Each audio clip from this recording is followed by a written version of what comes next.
대외 활동들이 체계적으로 잡혀있기도 했고, 제가 드리고 싶은 자기소개서 꿀팁 중 첫 번째는 그걸 분류하는 과정이 되게 중요하다고 생각해요. 파워포인트에다가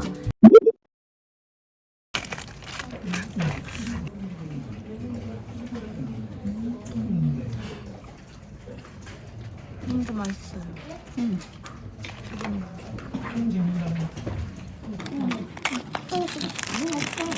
이게 진짜 맛있는데 립파이.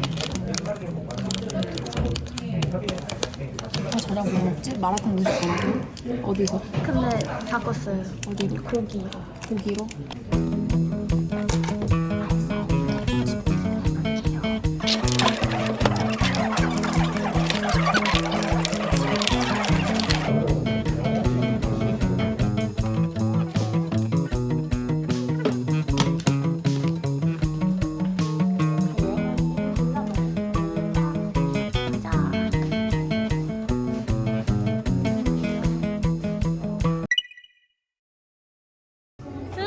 추워.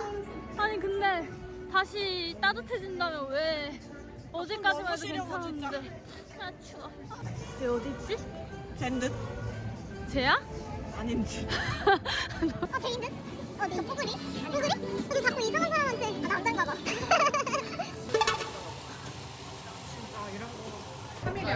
어제. 순두부찌개랑 양볶음밥 둘 다 나오면은 여기를 좀 많이 비워주셔야 되고. 네. 네네. 많이 비워가지고. 들어오잖아. 뭔가 이거 먹. 감사합니다. 예쁜데? 이제 다시 찍어볼까? 따라따란따. 그래. 따라따라. 물이라고 했잖아. 아.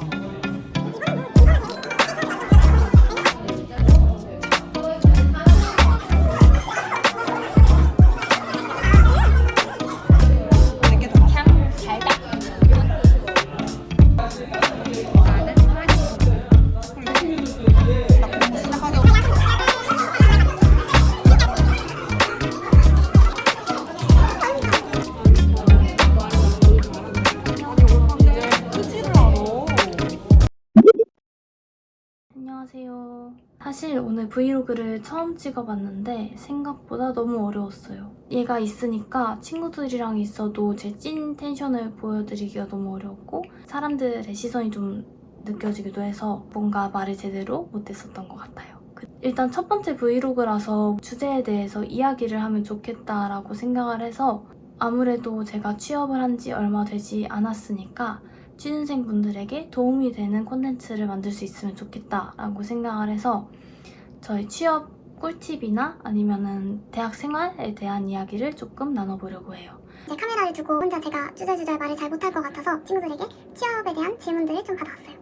본격적으로 Q&A를 진행하기에 앞서서 저에 대해 좀 말씀드리자면 저는 애경산업의 대외협력팀 홍보팀으로서 근무를 하게 되었고요. 지금은 입사한 지 한 달 반 정도 되었습니다. 미디어 커뮤니케이션 학과를 전공했어요. 보통 이제 신문방송학과로 많이 알고 계시는 것 같아요. 저는 이거는 막연하게 들릴 수도 있지만 그때 가장 하고 싶은 것이라고 생각해요.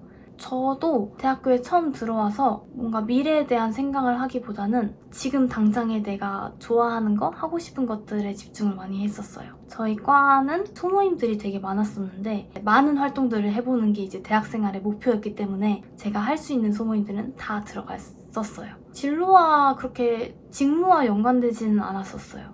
미래에 관련된 건 아니라도 되고 아니면 공부에 관련된 건 아니라도 되지만 어떤 것이라도 미래에 자신의 인생에 도움이 될 것이라고 생각하기 때문에 자기가 가장 하고 싶은 일을 먼저 시작하는 것이 좋다라고 생각을 합니다.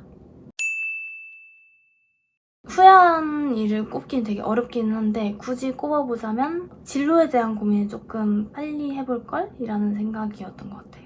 1, 2학년 때는 대학 생활을 즐기기에 급급했는데 그때부터 만약에 진로에 대한 고민을 했었다면 좀 더 빠르게 내 미래에 대해 결정을 내릴 수 있지 않았을까라고 생각을 합니다.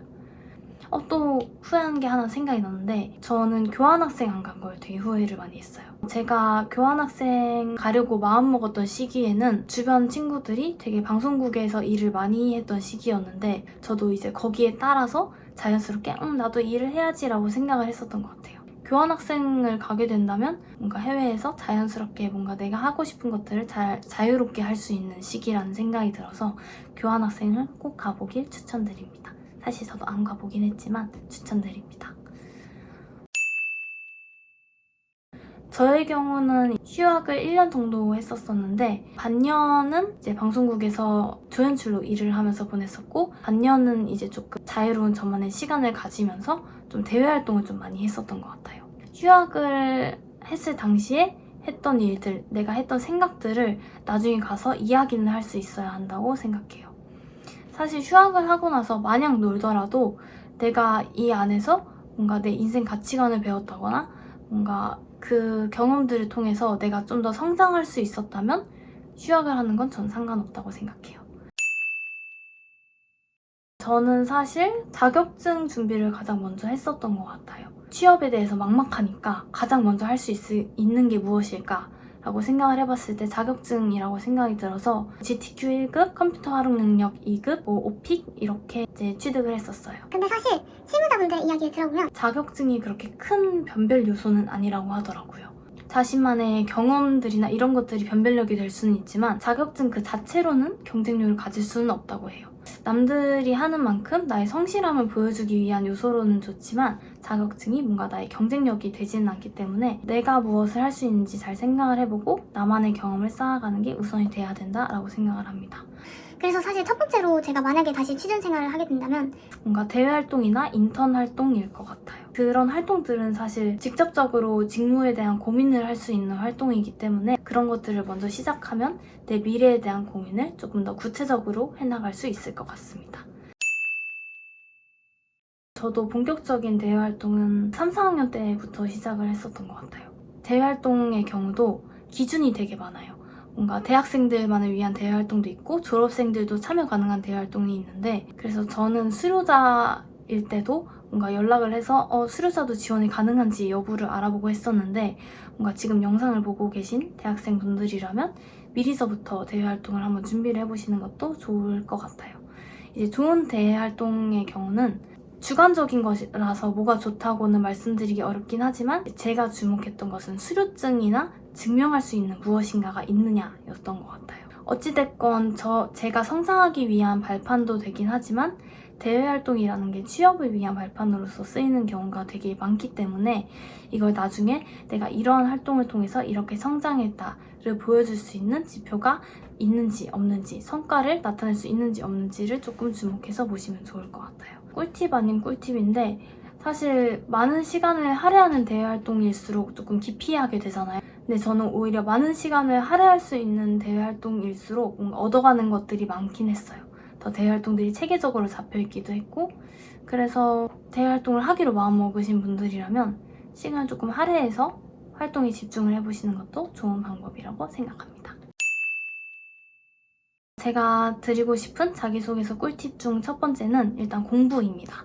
무슨 공부냐면 기업에 대한 공부가 선행되어야 된다고 생각해요. 회사에 대한 정보가 요즘은 되게 많더라고요. 뭔가 기업 분석을 해놓은 자료도 구글링 해보면 되게 많고 아니면 그 기업 이름을 치고 신년사를 치면은 그 기업의 목표로 하는 방향이 무엇인지 이런 것들이 자세하게 나와 있어요. 그런 부분들을 참고해서 자기소개서를 쓰기 전에 이런 부분들을 참고해서 녹여내야겠다라고 생각을 하면 쓰이는 게 좀 달랐던 것 같아요.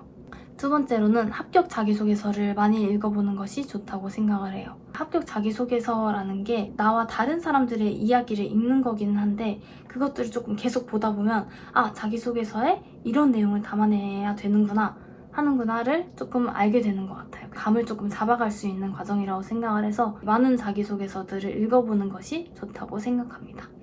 그리고 세 번째로는 제가 가장 중요하다고 생각하는 부분이에요. 내가 했던 활동들을 쭉 정리를 하고 그걸 분류하는 과정이 되게 중요하다고 생각해요. 뭐 자격증이나 아니면은 인턴 경험 이런 것들이 아니라 뭐 학교 생활이나 학교 동아리 아니면은 뭐 자신이 여행을 갔던 경험 아니면 인생에 있었던 뭐 알바 경험이라든지 되게 세세한 경험들을 다 적어놔요. 이 경험들은 내가 직무 경험으로 연관을 지을 수 있겠다. 아니 이 경험들은 내가 산업에 관심을 가진 경험으로 쓸 수 있겠다. 식으로 내 사소한 경험들을 쭉 써놓은 다음에 그게 나한테 어떤 영향을 미쳤는지도 조금 정리를 해놓으면 그거를 이제 자소서 문항에 따라서 이제 가져와서 쓰기가 되게 편했었던 것 같습니다. 제가 가장 주목했던 부분은 자기소개였었는데요. 자기의 경험을 이야기하는 거기 때문에 자신에 대한 이해가 우선되어야 된다고 생각을 해요. 그래서 이거는 외운 티가 나지 않게끔 뭔가 자연스럽게 나의 이야기를 하면서 내가 강점이 되는 경험을 이야기해야 되니까 그 연습을 되게 많이 했었던 것 같아요. 그리고 제가 무엇보다 중요하게 생각하는 거는 면접 분위기를 예측하지 말자입니다. 면접이 딱딱할 것이다 혹은 부드러울 것이다를 예측하게 되면 그 예측과 달라졌을 때 되게 당황을 많이 하는 것 같아요. 제가 면접을 봤었을 때는 친절하고 질문을 되게 편안하게 해주셨어서 되게 딱딱한 면접을 예상하고 갔었는데 되게 편안하게 면접을 보고 나왔네? 라는 생각에 뭔가 제가 하려던 말을 다 못했던 것 같고 오히려 너무 편안한 분위기에 너무 편안하게 말을 하고 나온 건 아닌가? 라는 생각을 했었었는데 그래서 면접 분위기는 예측하지 말고 면접에 대한 시뮬레이션은 돌려보는 건 좋다고 생각합니다. 제가 이거는 꼭 꿀팁으로 넣어야겠다라고 생각했던 부분인데 제가 임원 면접을 앞두고 어쩔 수 없이 이제 여행을 잡아놨어서 면접 준비를 할 시간이 되게 없었어요. 이제 면접을 준비할 시간이 하루 이틀밖에 되지 않았었는데 그때 당시에 내가 이 상황에서 무엇을 할 수 있을까를 좀 생각을 해보다가 PPT, 파워포인트에다가 예상 질문을 하나씩 쫙 썼어요. 되게 생각난 질문들 쫙 써서 자기소개해보세요, 지원 동의 말해보세요, 아니면 우리 기업이 이런 부분에 집중하고 있는데 어떻게 생각하느냐, 인생 가치관이 뭐냐, 자신을 표현해봐라. 임의로 답변을 해보면서 어떤 경험은 이때 얘기를 해야지 정도로만 생각을 해놓으시는 게 좋을 것 같아요. 또 제가 주목했던 부분은 카카오톡 오픈 채팅방을 활용하는 게 생각보다 좋은 것 같아요. 어떤 기업에 지원을 하게 되면 거기에 따른 오픈 채팅방이 만들어지는 경우가 가끔 있어요. 기업에 대한 분석을 같이 진행을 하고 혹은 이제 직무에 대한 질문을 서로 예상 질문을 뽑아주는 과정이었는데 저는 예상 질문보다도 일단 기업에 대한 정보들을 내가 조사하는 것과 다른 사람이 조사하는 부분은 분명 다르다고 생각이 되어서 그런 부분들을 참고하니까 굉장히 좋았었던 것 같습니다. 저는 원래 나가서 노는 걸 좋아하긴 하는데 또 유난히 취준 때는 나가 있는 게 좀 중요한 것 같아요. 방에만 있다 보면 되게 우울해지더라고요. 제 주변에 있는 집수인 집돌이 친구들도 취준 시기에는 집에 있는 게 굉장히 우울하다고 했어요. 취업을 준비하는 거에 매몰되어 있으면 사람이 되게 우울해지기 쉬운데 취준을 하더라도 카페에 가서 하거나 면접 준비를 하더라도 뭐 친구와 같이 하거나 이런 식으로 바깥 생활을 많이 하다 보면은 그런 우울함이 해소되지 않을까라고 생각합니다. 이렇게 다양한 질문들에 답변을 해보면서 저의 대학생활 또 취준 생활에 대해서 이야기를 해봤는데 좀 구체적으로 궁금한 부분이 있으시다면 댓글로 남겨주시면 거기에 대해서 조금 구체적으로 이야기를 좀 더 해볼게요. 저의 이야기들이 도움이 되셨으면 좋겠고 저는 또 이제 다음에 더 재미있는 브이로그로 이제 민서님과 함께 이어나가도록 하겠습니다. 감사합니다. 앞으로 TV 많이 기대해주세요.